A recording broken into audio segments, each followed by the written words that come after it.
Today we're going to talk about a new educational technology called HotSeat.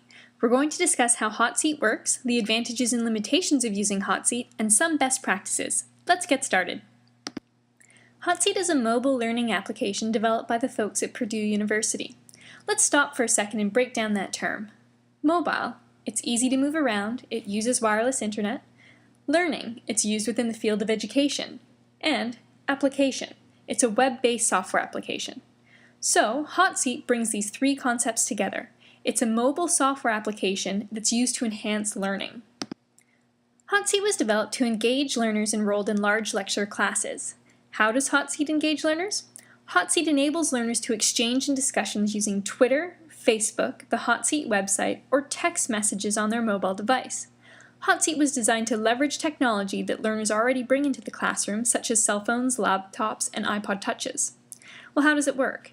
Each course has their own dedicated HotSeat page on the HotSeat website. Learners can post messages to HotSeat using their Facebook or Twitter accounts, setting text messages, or logging into the HotSeat website. The HotSeat course page aggregates all incoming information from learners and posts the messages to the HotSeat course page. Learners can post messages and can agree with other messages posted through the voting function. That explains how the HotSeat application works, but how would we set it up in the classroom? Normally, when using HotSeat in the lecture, we would project the HotSeat course page onto a screen in the lecture hall so that everyone can view the HotSeat course page.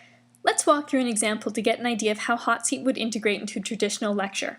For example, let's say that I am teaching a unit on geometry and I notice that one learner has posted the question, what is the difference between an isosceles triangle and an isosceles right triangle? Then within a few minutes I look back at the site and see that 40 of the 100 learners in the class agree with this message. This gives me the indication that I need to address this question sometime during the lecture. At the next appropriate break in the lecture, I can ask learners to think, pair, share the question and clear up any confusion.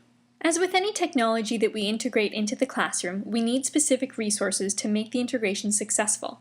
First and foremost, with HotSeat, we require wireless internet access in the lecture hall so learners can access the application.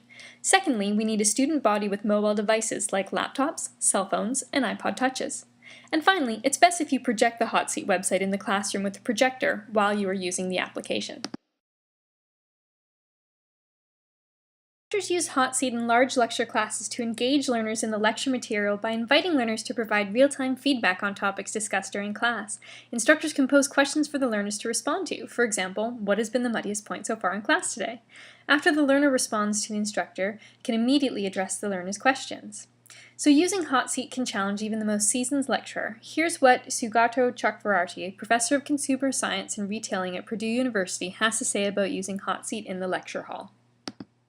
You can manage it, but you can't control it, as much as you would like to. And to me, that's the source of. To me, that gives me a certain edge, and I like to be on the edge because it's very easy for professors who've taught, especially one who can teach this class in their sleep. I mean, I've done it so long now that it's like I was telling somebody the other day. It's like Neil Diamond or somebody like is singing a hit song for the 50,000th time. I mean, how do you keep it fresh? Yeah, how do you sing it with passion again after?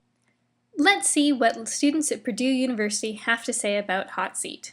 Questions in class and without embarrassing yourself and raising your hand in a big lecture hall. I like HotSeat because it's easy. You can text it with your iPhone. You can get on your computer. I think it's useful when people can not have to waste time to answer random questions during class. HotSeat is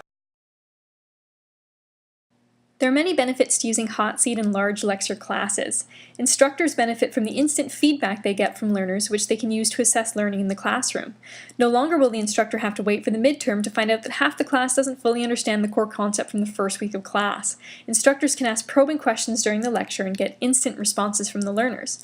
If it turns out many learners are stuck on a particular topic, then the instructor can clear up that confusion right away. And learners benefit by also not having to wait until they get the results back from the midterm to realize they don't understand a concept. Instead, they can get that feedback right away. In addition, learners have the ability to ask questions anonymously, which will engage learners that may have been too shy in the past to raise their hands and ask questions during lectures. Another benefit to using HotSeat is that learners can log into the HotSeat course webpage at any time and post questions and responses. HotSeat enables learners to engage in the course both in and outside of the classroom. That means that class discussions can extend beyond the time constraints of the traditional lecture slot. There are some challenges associated with implementing HotSeat in the classroom. In order for HotSeat to be used effectively in the classroom, there must be an instructional need for the technology to enable learning. If there's no instructional need for HotSeat just becomes another unused gadget or distraction in the classroom. HotSeat leverages hardware that learners bring to class, such as mobile phones, laptops, and iPod Touches.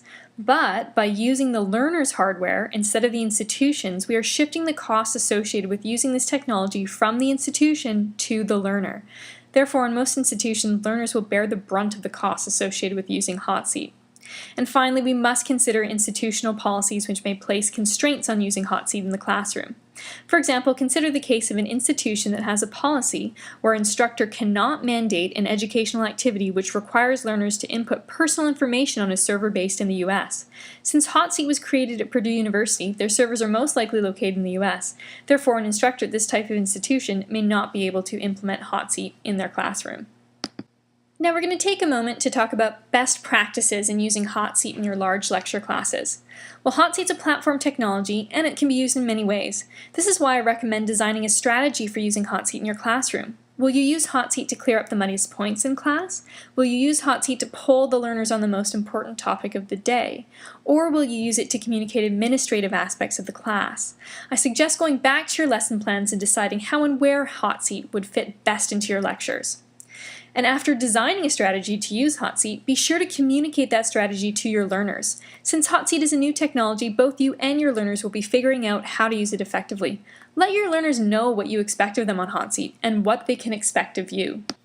In short, HotSeat has the potential to create a collaborative learning environment in the classroom, but any instructor should first consider its instructional use and any institutional policy constraints before bringing HotSeat to the classroom.